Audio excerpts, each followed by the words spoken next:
Bom, graça e paz. Um domingo abençoado para todos nós. Hoje nós vamos conversar um pouquinho aqui a respeito da riqueza e o cristão, a riqueza e a vida do cristão. Eu eu trouxe esse estudo, ele é baseado em um estudo do reverendo Arival Dias, e eu achei ele bastante oportuno, porque nós tivemos aí na última semana a Black Friday, né, estamos nos aproximando do Natal, época de compra, e então eu entendi que esse estudo seria oportuno para realizarmos hoje, né. Bom, nosso estudo ele será baseado no livro de Tiago, capítulo 5, versículos de 1 a 12. Como como eu disse, né, estamos aí em dias em que as compras, o dinheiro, né, eles chamam muita atenção, né. Muitas pessoas comprando muito, outras tristes porque não conseguiram comprar, o consumismo, né. E nós vamos ver o que que a palavra do Senhor nos traz a respeito desse tema. O texto ele é dividido em 2 partes. A primeira, do versículo 1 ao 6º, do primeiro ao sexto, ele faz uma advertência aos ricos, perdão.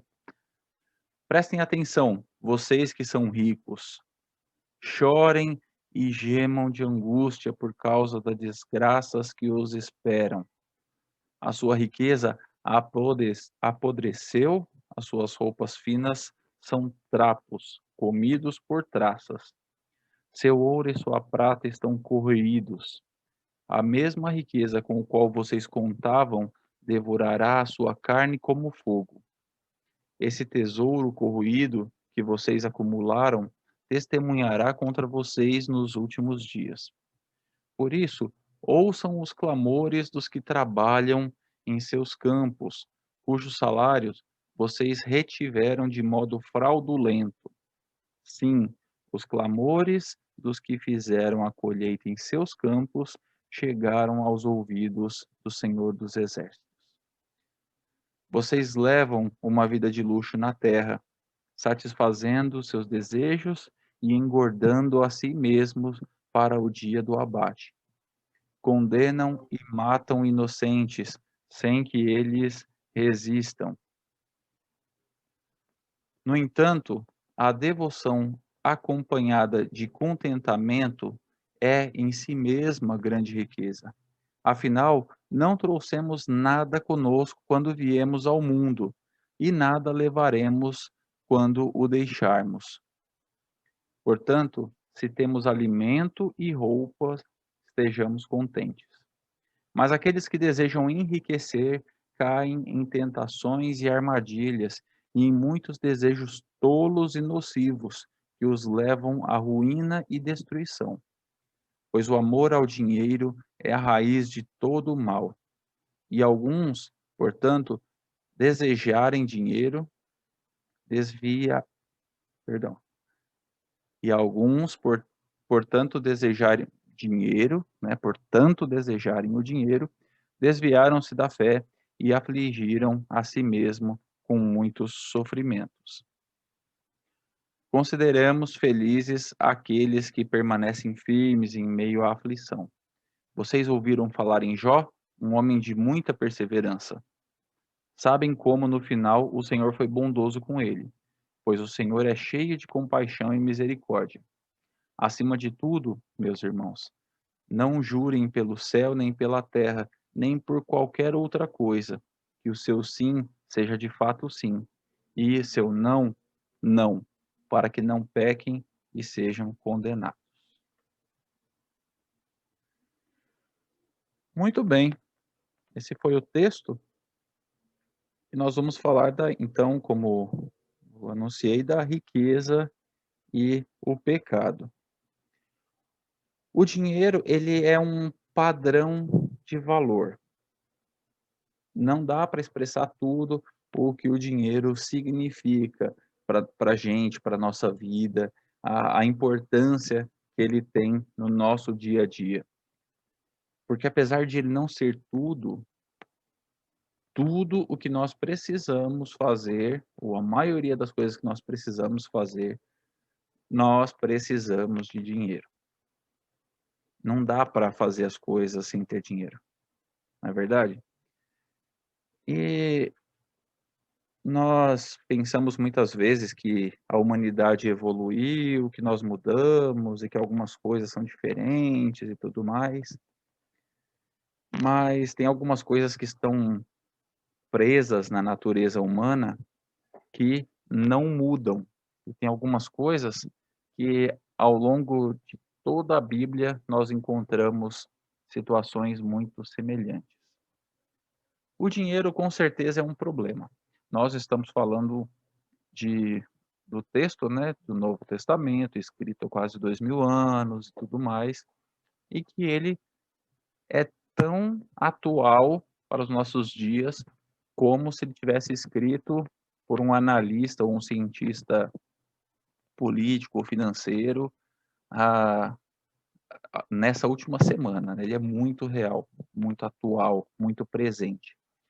Quando nós lemos aquele trecho que fala que o dinheiro é a raiz de todo o mal, né, nós conseguimos de forma muito fácil e simples atualizar esse termo para os nossos dias e começar a citar dezenas e dezenas de exemplos, né. O dinheiro, ele traz uma série de problemas com ele.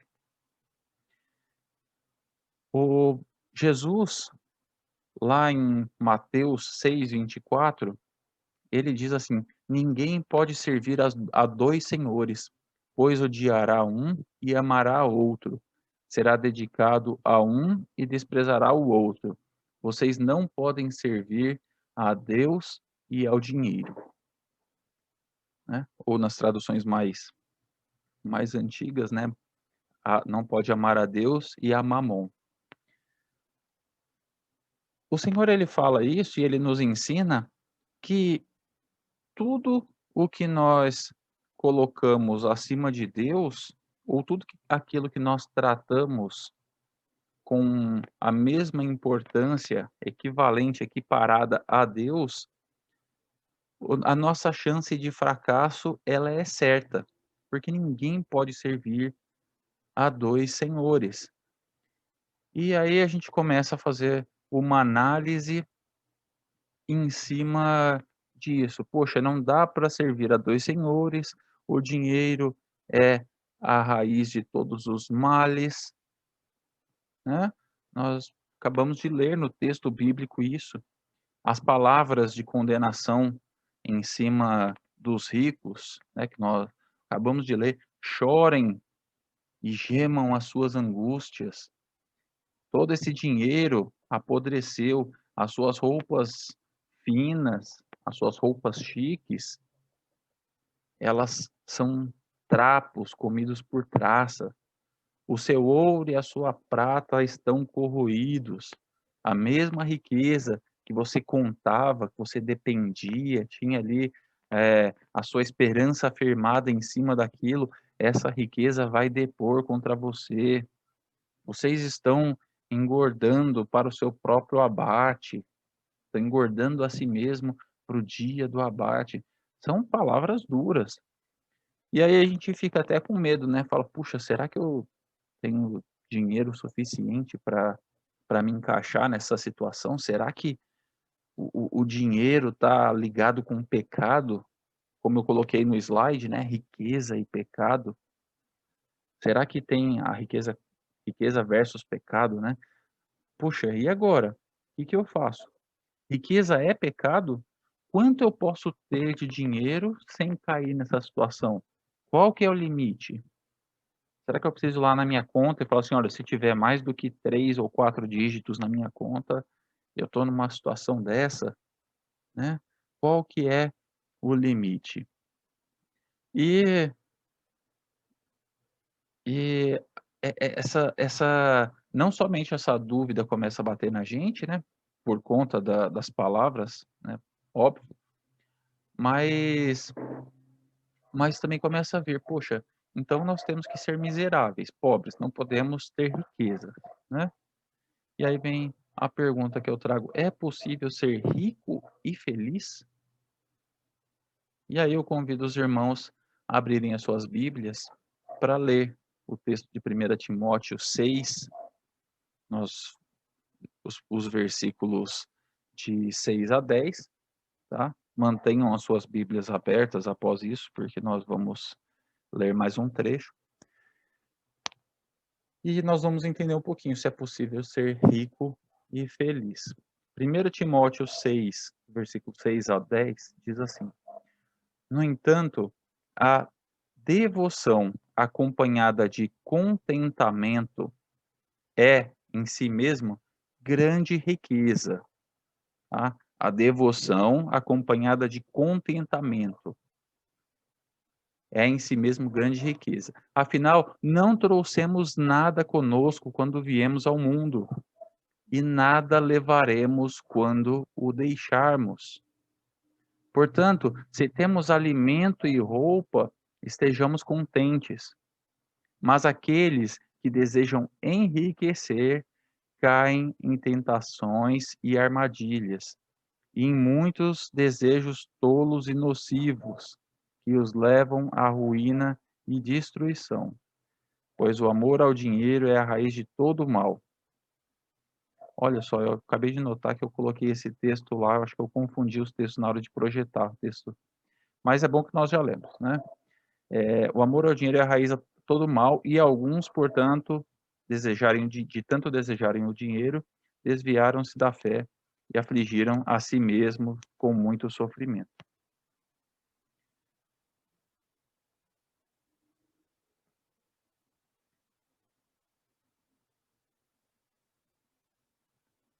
É possível ser rico e feliz?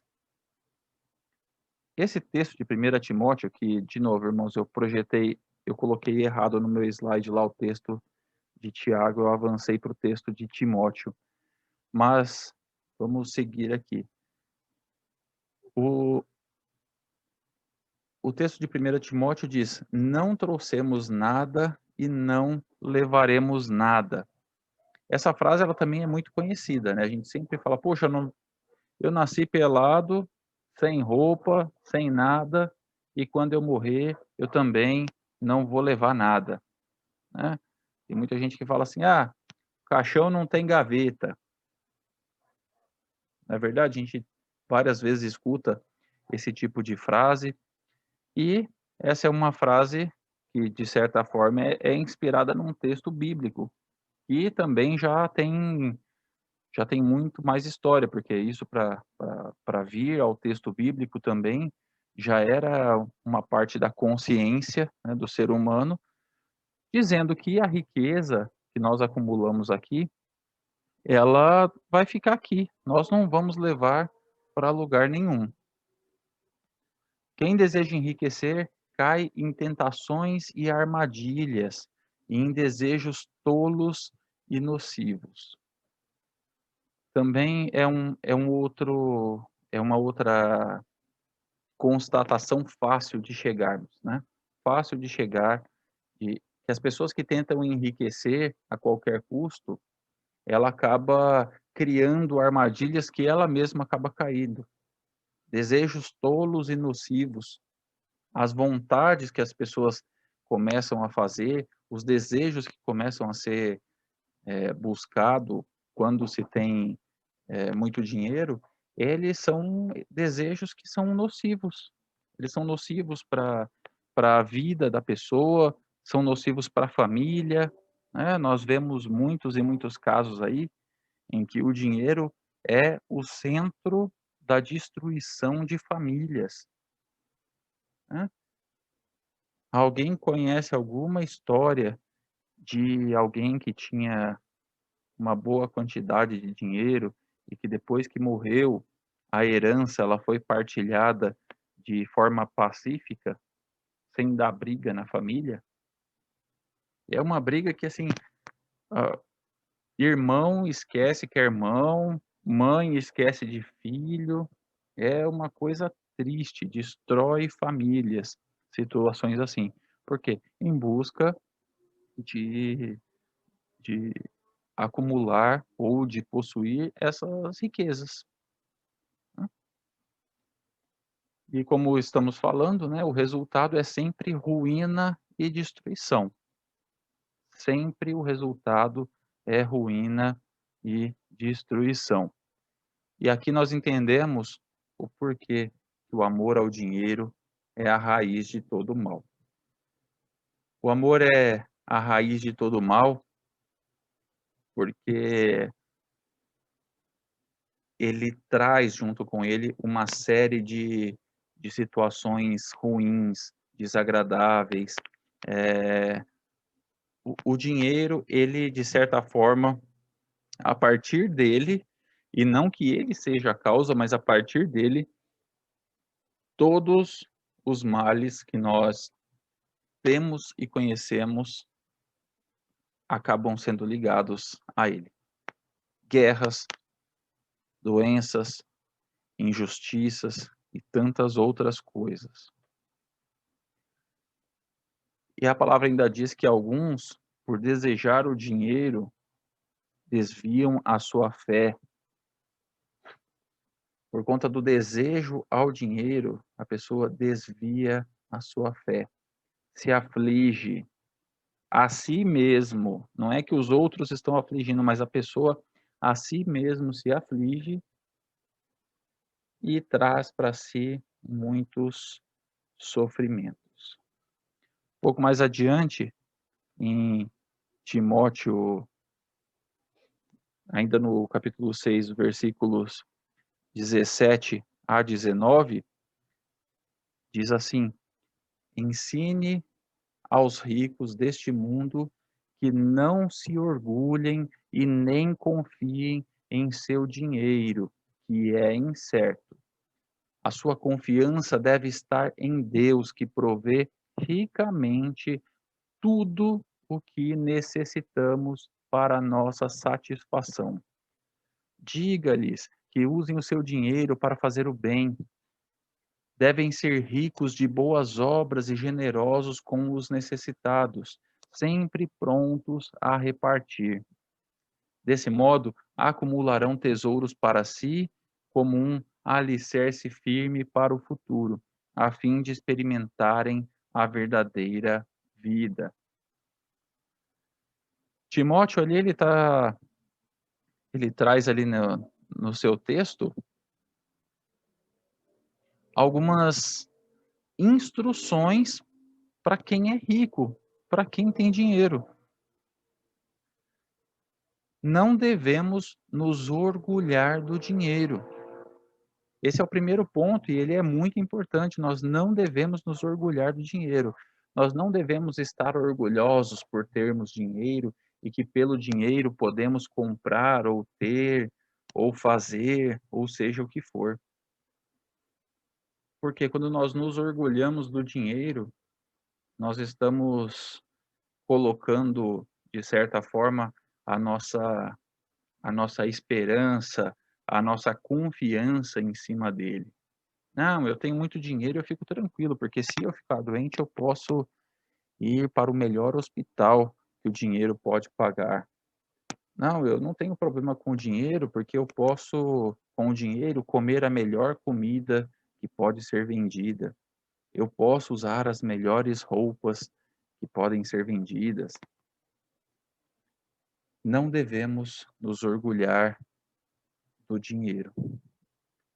Nós não devemos confiar no dinheiro. Ainda dentro disso, como eu falei, a situação da saúde, né. Não, eu estou tranquilo, porque eu sei que se alguma coisa der errado, eu tenho dinheiro suficiente para conseguir resolver a minha situação. Não devemos confiar no dinheiro. E aí eu pergunto, por quê? O que que o texto bíblico diz para a gente? Por que nós não devemos nos orgulhar e nem confiar no dinheiro. A nossa confiança ela deve estar sempre em Deus. A nossa confiança deve estar sempre no Senhor, porque só Ele pode, de fato, nos trazer paz, nos trazer segurança, nos dar saúde. Ele é que pode cuidar de nós. A nossa confiança deve estar sempre nele. Ele é quem nos dá tudo que necessitamos para a nossa satisfação. Quantos casos de pessoas ricas, milionárias, em depressão? Quantos casos de pessoas famosas que tiram as suas vidas porque não encontram satisfação na sua vida? Não é o dinheiro que traz essas coisas. Não é o dinheiro que dá satisfação para a vida do ser humano. O que dá satisfação na vida da pessoa, na vida do ser humano, é Deus. Ele nos dá generosamente tudo o que nós necessitamos. Tudo.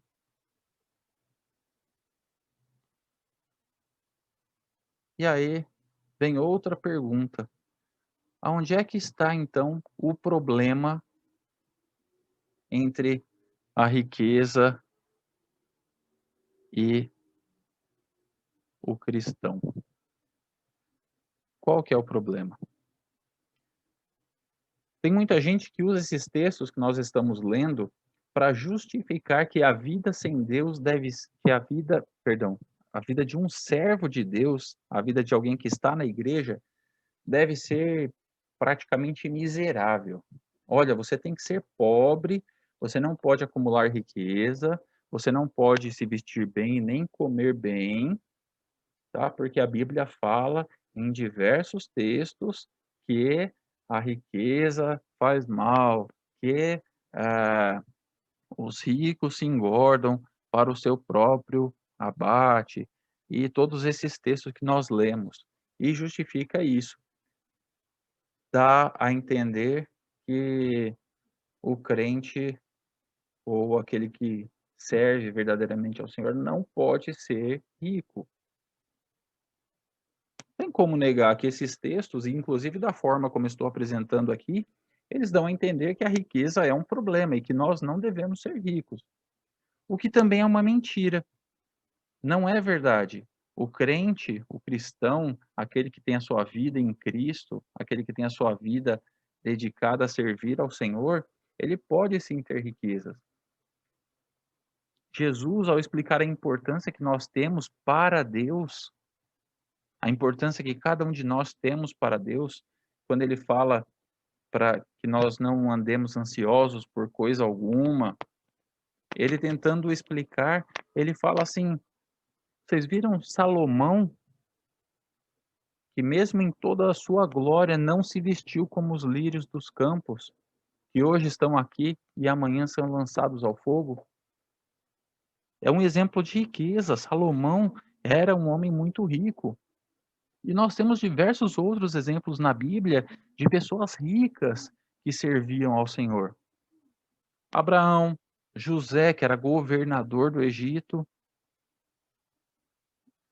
Moisés, que foi criado lá pelo faraó, ele era filho, né, do faraó, filho de criação, mas era filho do faraó, viveu todo luxo, tinha estudo, tinha tudo.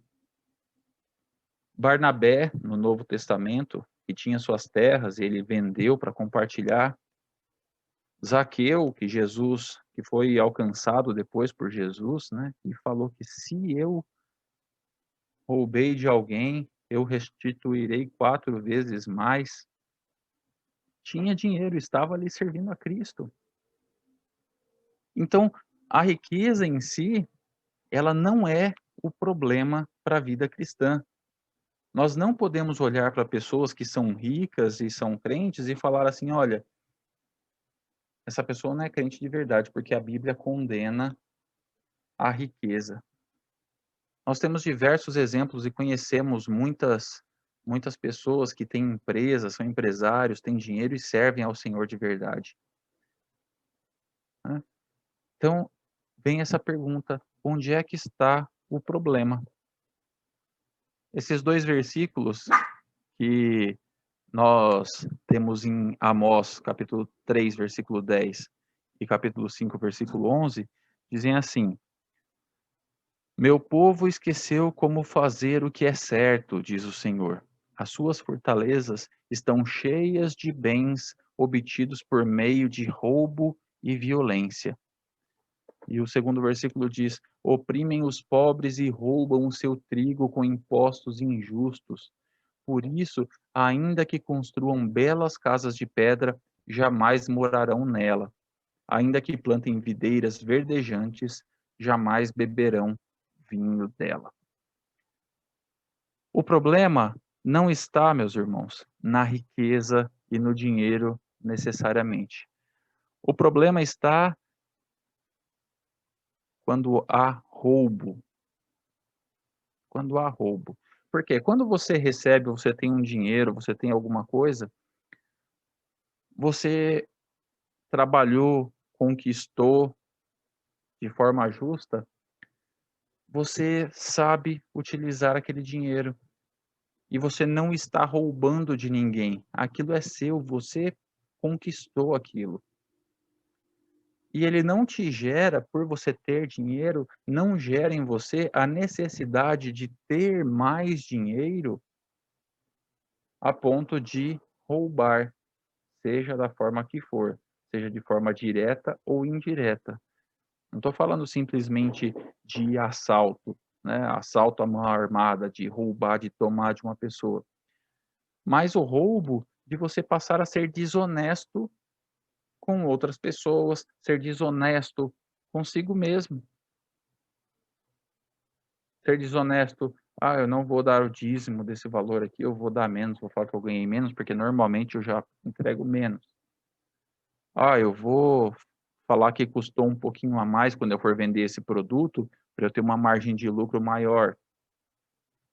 Eu vou declarar na minha nota fiscal aqui que eu vendi por menos, para eu recolher menos imposto. Tudo o que foge da lei, de alguma forma, pode ser considerada como um roubo, porque você está tirando algo que não lhe pertencia de outra pessoa. Nós vemos também a questão da violência. Quando há essa ganância, essa vontade por dinheiro, isso gera a violência. E a violência não necessariamente é violência física, tá? Não pensem que somente é um caso de violência física. É a questão da violência moral, a humilhação, é a violência contra a saúde de outra pessoa. E ligado com isso também temos a questão da opressão aos pobres.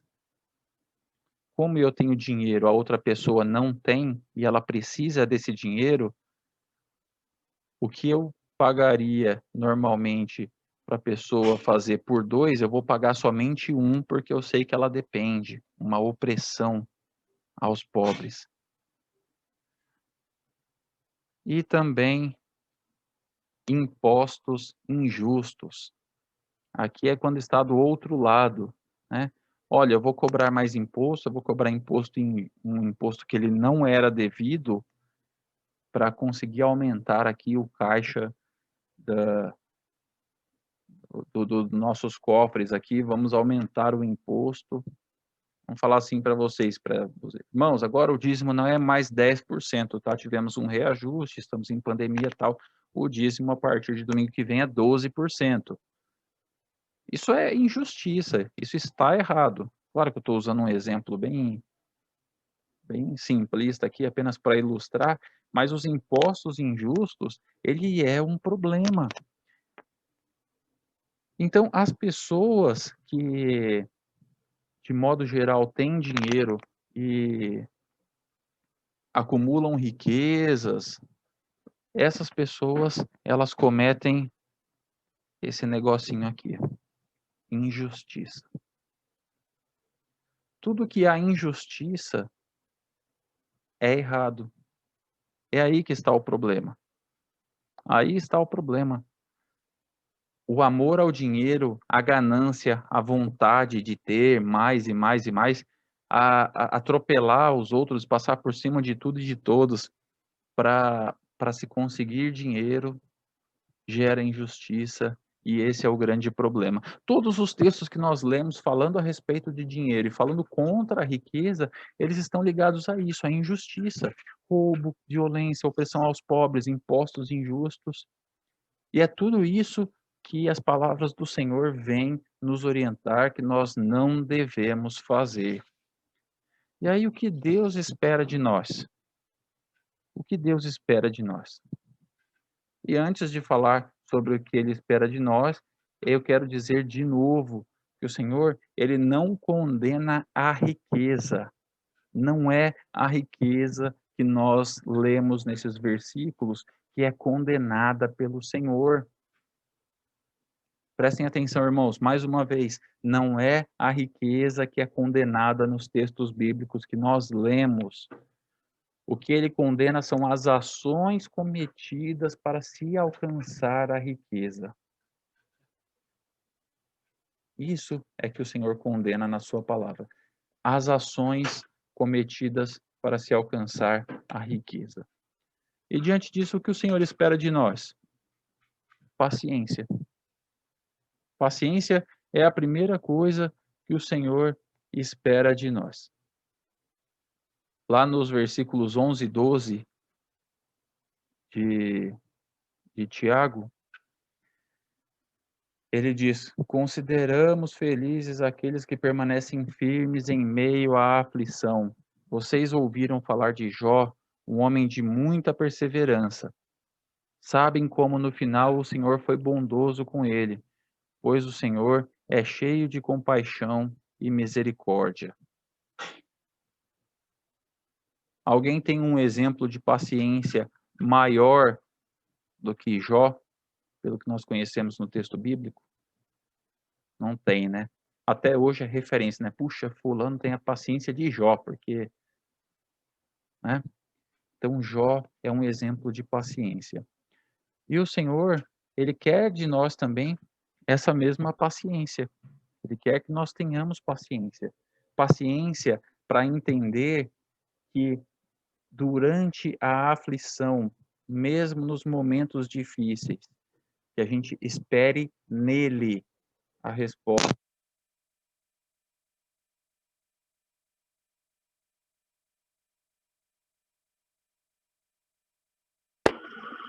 Paulo, ficou sem som. Ele voltou? Obrigado. Estou com um mau contato aqui no meu cabinho. Desculpe. Então, o Senhor espera de nós paciência. Paciência como de Jó, que é o exemplo de paciência que nós falamos até hoje. Tenha paciência como paciência de Jó. É um exemplo para a gente. E essa paciência é a paciência de confiar que o Senhor é que vai suprir as nossas necessidades. É Ele que vai entrar com resposta. E isso não é só para quem não tem dinheiro. Ah, vou ter que ter paciência porque eu não tenho dinheiro e o Senhor que vai prover. Porque quem tem dinheiro também sofre aflição. Porque a resposta não vem do dinheiro. A resposta vem do Senhor. Então a paciência é o que o Senhor espera de nós, assim como diz lá no versículo 11, nós devemos permanecer firmes em meio à aflição. Outra coisa que o Senhor espera de nós, perseverança. O Senhor espera de nós perseverança, também assim como foi em Jó. Não desistir, não abrir mão, não deixar de confiar, não deixar de estar na presença do Senhor, não deixar de confiar que é dele que virá a resposta para as nossas necessidades e não do dinheiro. E o Senhor também espera de nós posicionamento. Essa é a parte mais difícil para o cristão, se posicionar. Como nós lemos no finalzinho lá do versículo 12 de Tiago, ele fala: acima de tudo, meus irmãos, não julguem pelo céu, nem pela terra, nem por qualquer outra coisa. que o seu sim seja de fato sim, e seu não, não, para que não pequem e sejam condenados. Se nós nos posicionarmos ao longo da nossa vida com o sim, sim e não, não, nós não sofreremos com os males que o dinheiro pode causar. Porque se alguém vem e se você se posiciona como cristão e não aceita a corrupção, e não aceita injustiça, e não aceita suborno, e não aceita roubar ninguém, e o seu não for de fato não, você está se posicionando como o Senhor espera de cada um de nós. E assim você não cai nesses erros. E da mesma forma que o seu sim seja sempre sim. Se você for justo, o seu sim seja sim. Se você for honesto, o seu sim também fará a diferença. Então o Senhor espera de nós apenas esse posicionamento. E para concluir, no final, nós teremos a nossa recompensa. A grande recompensa está lá em Apocalipse 22, de 6 a 8, e essa recompensa nenhum dinheiro, nenhuma riqueza pode comprar. E disse ainda: está terminado. Eu sou o Alfa e o Ômega, o princípio e o fim. A quem tiver sede, eu darei de beber gratuitamente das fontes da água da vida. O vitorioso herdará todas essas bênçãos, e eu serei seu Deus, e ele será o meu filho. Quando nós seguimos a palavra do Senhor, nos posicionamos, não servimos a dois senhores, temos o dinheiro como instrumento de fazer a obra do Senhor, temos o dinheiro como instrumento de justiça, temos o dinheiro como algo simplesmente dado por Deus para que a gente possa fazer uso durante a nossa vida, nós receberemos essas recompensas. Mas não é somente a gente que recebe recompensa, não. Porque quem não segue essas palavras, quem tem o dinheiro como um Deus, quem busca o dinheiro a qualquer custo, passa por cima das pessoas e comete injustiça, também recebe a sua recompensa. Mas os covardes, os incrédulos, os corruptos, os assassinos, os sexualmente impuros, os que praticam feitiçaria, os adoradores de ídolos e todos os mentirosos estão destinados ao lago de fogo que arde com enxofre. Esta é a segunda morte. Pastor Paulo, só uma Pois não? observação. É Apocalipse 21 e não 22, tá? Oh, O texto que você perdão. está lendo. Perdão. Apocalipse 21, versículos 6 a 8. Perdão pelo ocorrido. Mas está aí a recompensa dos bons, dos que fazem, dos que cumprem, dos que seguem e também daqueles que não seguem. Tá? Essa era a mensagem que eu preparei para compartilharmos hoje. Eu peço mais uma vez perdão pelos equívocos nos slides aí no momento de montar, mas eu creio que eu consegui passar para os irmãos aquilo que preparamos. Que a gente não entre, não caia na pilha do mundo. Ah, porque Black Friday eu preciso comprar. Aqui no Brasil está mais para Black Fraud, né? Muitas vezes, tudo pela metade do dobro, né? Nós encontramos muito disso. Que a gente não caia, não entre nessa pilha. Tá chegando o Natal também. Ah, preciso comprar presente. Ah, não... Muitos, quem não tem dinheiro se entristece porque não pode, porque não conseguiu. E quem tem sai gastando tudo, né, como se realmente tivesse uma grande vantagem. Não, nós não dependemos disso. A nossa dependência, ela é única e exclusivamente no Senhor. Ele sim traz contentamento verdadeiro para as nossas vidas. Amém? Deus abençoe as nossas vidas e nós possamos continuar firmes no Senhor.